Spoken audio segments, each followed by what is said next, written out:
Monsieur Moukebaï, Akeba Nabiloba Banaye, parce que Bissotan Touré dans l'Assemblée provinciale, et ça juste pour ça, le nettoyage, et ça juste pour le moment, on Soto, Moukebaï, va sortir la télé, au moins, c'est qu'à sortir en 2023, on a ça, parce que pour Nando. Donc, est-ce que tu es en 2023, dans l'hôtel, au-delà de 2023, on a des Rosala Mokonziamboka, on a ça, parce que le pouvoir de Rochulombo, c'est-à-dire, on a des Nama pour Nami.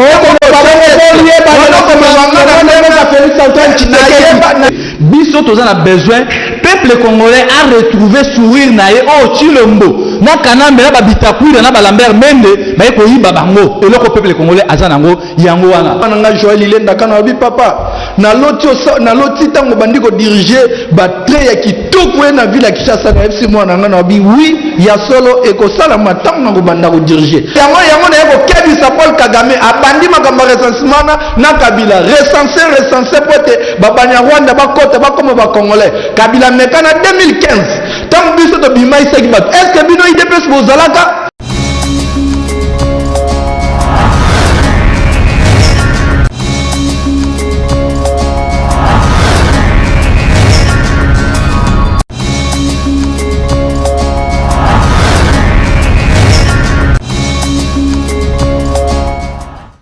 ezali bongo pe carte d'identité te isengeli na congolais nyonso tu azwa bongo carte na est-ce que okokroire bongo na recensement yango ezali meilleure manière ya kobaliser chemin ya élection ya 2023 ndeko na waji mwana mapinga tango okoloba est-ce que elikoloba okotya badoute kuna na ndako e place bakongomani bazali bakotala balingi même babamba mabanga na TV eya ekotela yo bakongomani metango okotya est-ce que siko na 2023 ngana osa passation na pour nani okoloba est-ce que pona lutokomi est-ce que tete ko na 2023 dans l'hôtel sobe au-delà de 2023 ngande na kozala mokonzi ya mboka o na kosa passation de pouvoir na ndeko Chilombo c'est-à-dire na ndenga ya mapona mi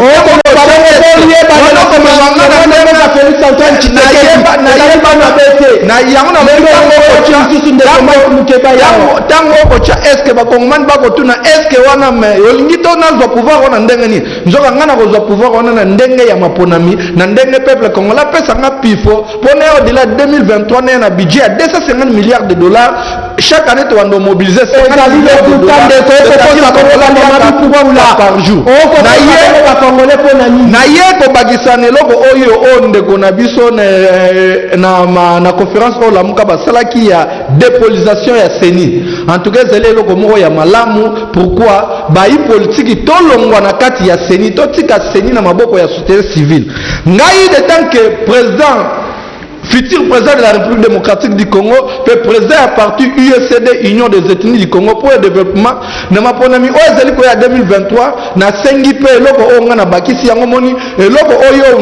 la muka basali et comme ko senga siko ba mayele boya bo bakisa pe ya bino ndeko Chilombo yo bakisi yo talanga siko na ko bakisa ngai na ko senga ete bolongo la sei électoral wana yango sali ete batu misusu o bakena parlement o ba député ba vota kite o ba Congomani ba vota kite pour na nini pour parti na bango éteindre sei au mona ba électoral va changer en autre oui mais ce qu'on l'a dit conférence ya la muka ezo senga loi électoral faut ba changer yango balongo la biso sei poza na ba misusu ba okende pe ba indépendant mutu wana ki indépendant tango chile makambo sei au mona teke bo casser ba to indépendant mutu misusu ya ki ba zui na kaka deux voix ya pamba pona nini parti na bango éteindre sei mutu wana ke akevanda na parlement est-ce que à cause de la redevable vis-à-vis ya peuple congolais non mais quand même pour éclairer population parce que jusque là on dirait population s'éclairer est-ce que l'élection est bongo na 2023 est-ce que sengeli avant to kende bongo élection et sengeli na ndeko Félix Antoine Tshisekedi Chilombo a organisé opération ya recensement pour la congolais surtout azala bongo na koya place wana na koya ndeko lobby déjà calamité na banda ba descendre sur terrain pour na ko sensibiliser peuple congolais ko talisa bango ete nani oyo ko pesa voix na ye nani tina ya parce que ba lobby électeur ya mabe est égal pe candidat ya mabe moto ko pesa voix na yo ko pesa ka popio 1000 fois popio polo yango ta tina ete biso to telemina makam oba pesa mbongo lia to lo ba ete mbongo wana wita ke siga mabe ndeko nanga to lia ka to zanga 1000 fois te so yi muta ya pesa mbongo zo mbongo wana kate yango yebise to poussa na question voter mutu oyo yebi ete akokende po kende conseil là yo okende pas représenter message c'est quoi okende pas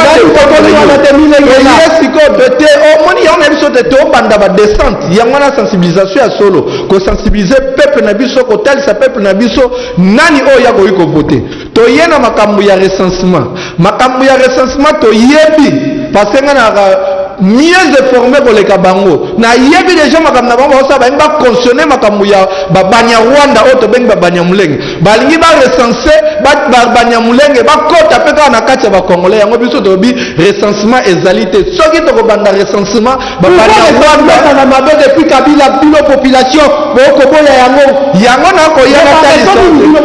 recensement faut prendre bon ngonga to na bango 2023 muto tinda recensement ne sala nani ngobi muto tinda recensement nani akozali Paul Kagame yango na yako kebisa Paul Kagame abandi makambo recensement na Kabila recenser pote babanya Rwanda bakota bakoma ba Congolais Kabila mekana 2015 tant biso to bimai seki bat est-ce que bino IDPS bozalaka bino na 2015 to monaka bino na 2015 tangu papa Kengo alobi ke loi wana to zongsi yango bino bozalaka bobima na balabala bino boyebi Paul Kagame et place ozali to kebisi yo keba toyebi yo nde mutoko tinda bango baloba makambo matondo tosio maloba recensement babanya Rwanda oyo babengi babanya mulengi bakoma to reconnaître bango légitimement ba Congolais tandis que toyebi baza ba Rwandais ya tolobi tozali kokende d'ailleurs biso tozana d'expert na biso totinda bon bakiti sur le terrain ba biso pona kosala recensement et ozwa biso matondo ba élection na ressources soki na organiser na transition transition 6 mois de kozala soni na yo matondo balimboka boko benga biso na moni ba appel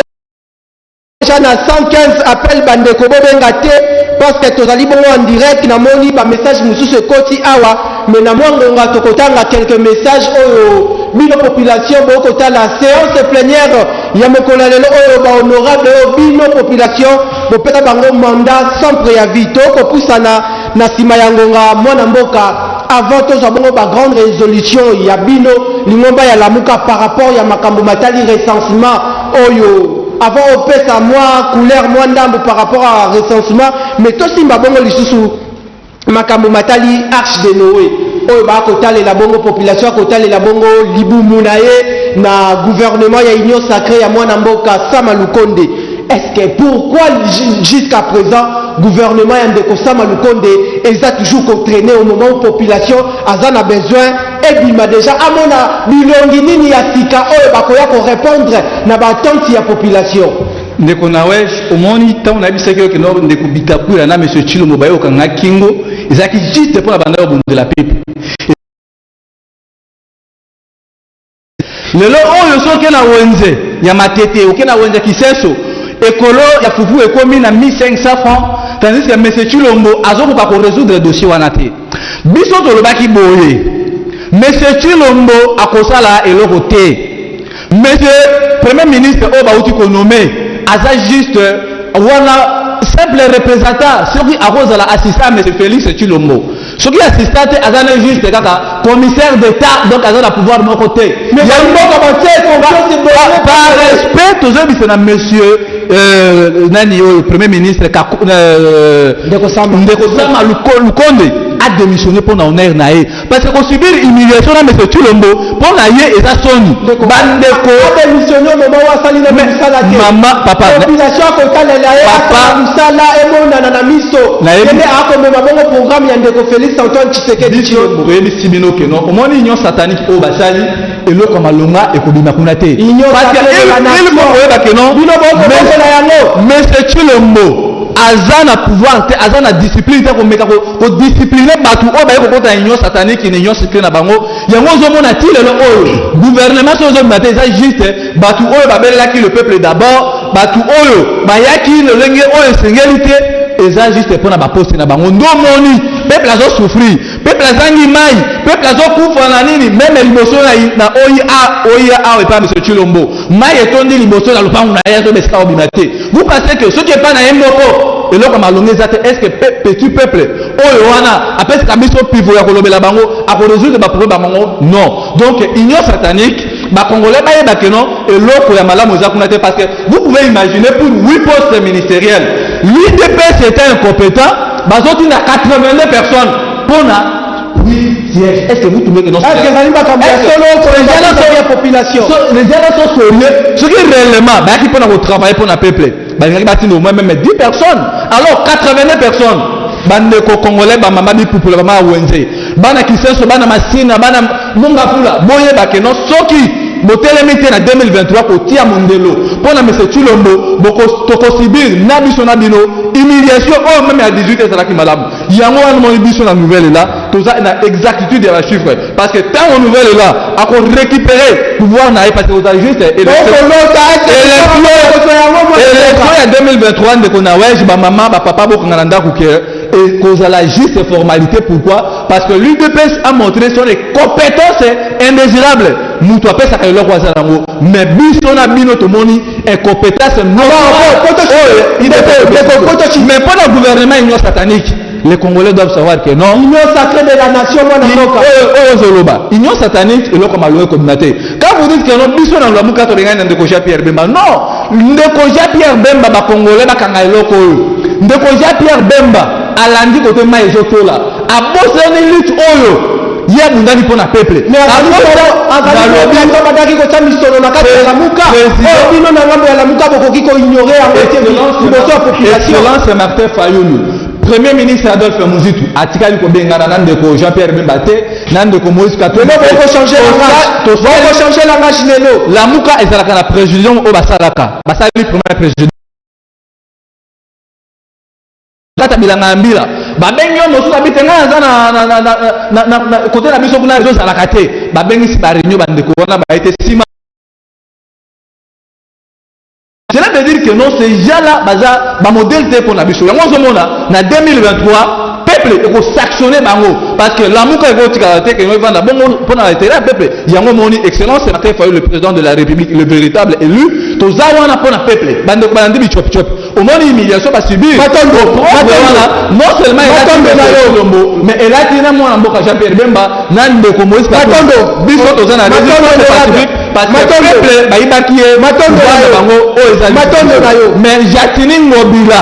amoni lolenga bengani ba mama na wenze ba mama ba sa conscient matondo na yo ezam mawa pas matondo to kotika likambo o te matondo tozo maloba eloko moko ya pauvre père elinga na ngonga oyo pendant que okoloba o matisiki ba imboka mafuta à travers ba message na akozwa eloko ya koko père ye nakende pa ya honorable Ilenda ndeko Ilenda lelo baimboka bakozela bongo gouvernement ya ndeko Sama Lukonde oyo esengeli répondre na ba attente ya population. Est-ce que population wana lelo yo ba salaire na ye ekofuta mamalamu te kolala na ye ya pasi akokende bongo kozwa ndaku bayer akosenga bongo 10 mois bandako kokita bongo à 3 mois ti lelo ekosalema te. Est-ce que ndeko Sama Lukonde akomema bongo défi oyo esengeli a relever vis-à-vis ya population parce que bakroyaki na mona mboka Sylvestre Ilunga Ilukamba te nini population akoki kozela ya motuya epai ya ndeko Sama Lukonde na union sacrée. Écoutez mwana mboka na wedge omoni likambu ya ba mama ya Zando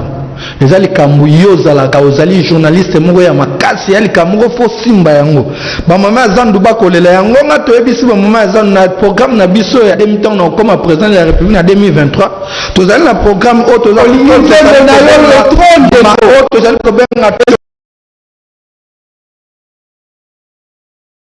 ba marché moderne na chaque commune. Donc chaque commune kozala na ngwa minene oyo bando kangwa na porte Zando wana kozala monene ye na mwana na yo soko na mwana yo la crèche ozala wana donc au moins na 2023 tant ko koma mokonzi to wana construction ya ba hôpitaux na chaque commune ya ville à Kinshasa to construire ba hôpitaux généraux ba hôpitaux ya minene oyo kozala hôpital wana kozala ndenge moko na hôpital ya cinquantenaire au moins on mona hôpital ya cinquantenaire wana na munene na nyonso ba bâtiment nyonso na to tonga na chaque commune pusana na motuna na biso puis ba soin et kozala ya depuis 2001 bakokaka te parce que mutu ye moko ba soki omoni nganga soki apesi mo apesi élève ne mo eloko moke oyeba osala ngo te nga moko toyebi ndenge nini tosala tant toloba budget ya 250 milliards de dollars na okota na eloko ndeko na nga lobi makambo ya Moïse Katumbi d'ailleurs Moïse Katumbi nga na lobango na uta okuza na plateau moko na mutu na ye moko kaka lelo na tongo na yebi se na bi Moïse Katumbi azali na lobango Moïse Katumbi azali homme d'état makambo politique te Moïse Katumbi yaka nde po yiba mbongo ya bakongomani donc mutu okoloba okotanga kombo oyebi le muko semaine passée ndeko moko na bwadi aye azotanga komba Moïse Katumbi balapidaki ye mabanga bayebisi na ndenge akosakana te naoki na mao meme eloko wana okuta nango lisu na kaluka ndeko moko Moïse Katumbi balapide lisu ndeko wana mabanga omoni ke lingi olakisa ete bato lokola bandeko Moïse Katumbi baza bato oyo koyekoya kotanga kombo na bango te en tout cas mpona gouvernement ya ndeko basela nini epai ya ndeko mpona ndeko Sama Lukonde mpona gouvernement ndeko Sama ezali gouvernement oyo ezali libungutulu donc bakongomani bazali na eloko bakoki kozela te yango nalobi te na kati ya gouvernement wana deja nakomona mutu lokola la mère Mende tala kaka na kati ya gouvernement donc nakomona badiable nyonso babebisaki pendant 18 ans nakomona bango wana donc gouvernement wana ekoya mpona nakobanga kutu koya gouvernement wana bazali koya nde koyiba lisusu mosolo ya leta etikalaki na kesi ya leta mpe nakobanga ndeko Sam basala 6 mois babengana ye parce que ti tokoma na 2023 bokanga émission o ndeko Chilombo akotambola ata na 4 premières ndeko Ilenda donc c'est-à-dire gouvernement wana ekoya kosala eloko te mpo ndenge bainformation naoki kutu ndeko Chilombo a rejeté gouvernement wana ndeko Ilenda motuna ndeko eloko ya pauvre père ye mwana mboka bayimboka bakotala biso bakozela eloko oyo au moment où gouvernement ya ndeko Sama Lukonde ebimi et répondre na battente ya population te parce que Sylvestre Ilunga Ilukamba azalaki bongo akize azali bongo faible akoki ko répondre na battente ya population te décision nini population akoki kozwa soki bamoni makambo malonga te vis-à-vis ya gouvernement ya Union Sacrée gouvernement no bana vision nini soko tuni bango vision nini o vision Union Sacrée zani o eza vision o eza nini o eza Chilombo tani Kabila o Chilombo o vision o donc omoni ke bato o bakote omoninga nazoloba yango ke ndeko Chilombo fazara na 2023 atala ndenge mutu ayebi musala ndenge na kosala atala ndenge na parce que même bato omoni minute nde tokolowe bato bana kaka monga bauti kobenga nga lobi na butu d'ailleurs mwana nga kutu Joël Ilenda kam na pesi mbote apasa mwana lobi papa mais ndenge nini ti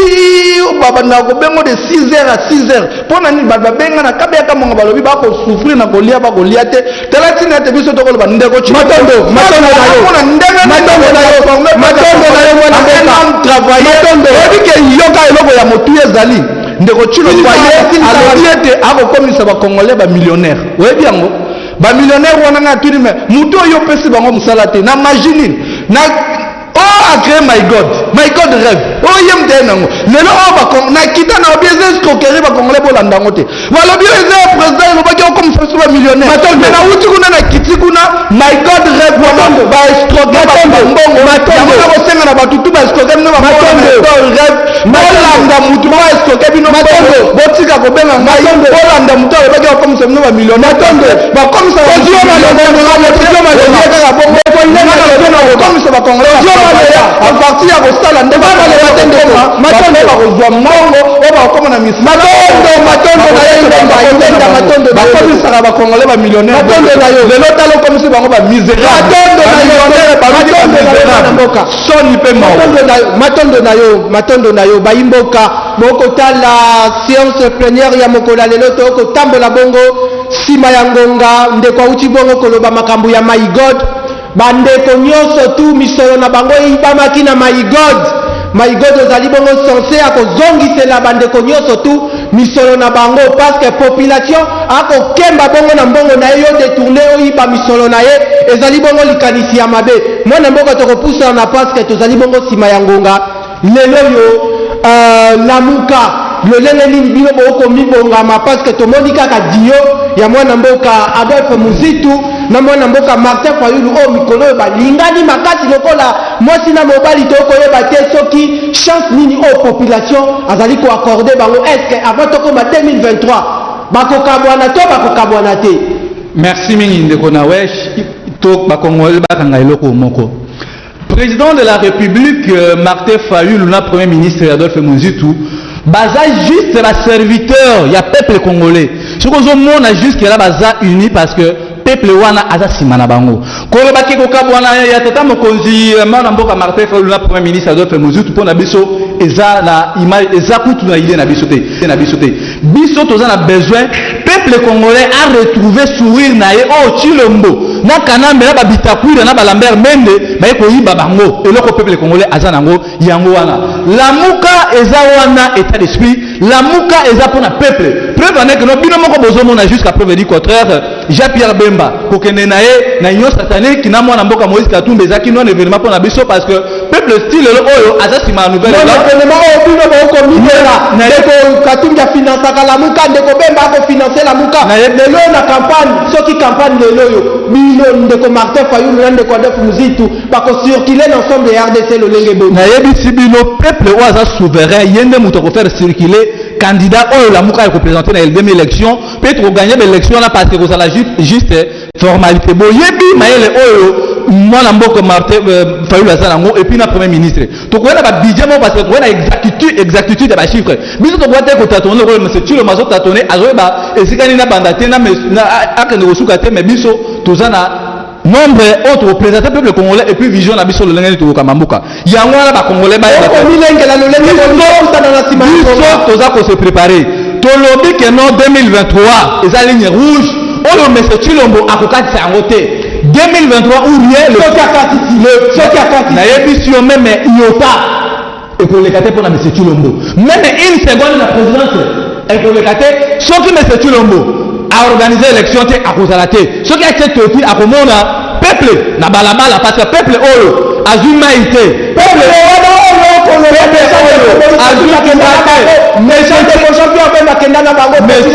monsieur Chilombo ayeko bo médication ya bana monsieur Chilombo ayeko yiba ba congolais mbongo apesi bango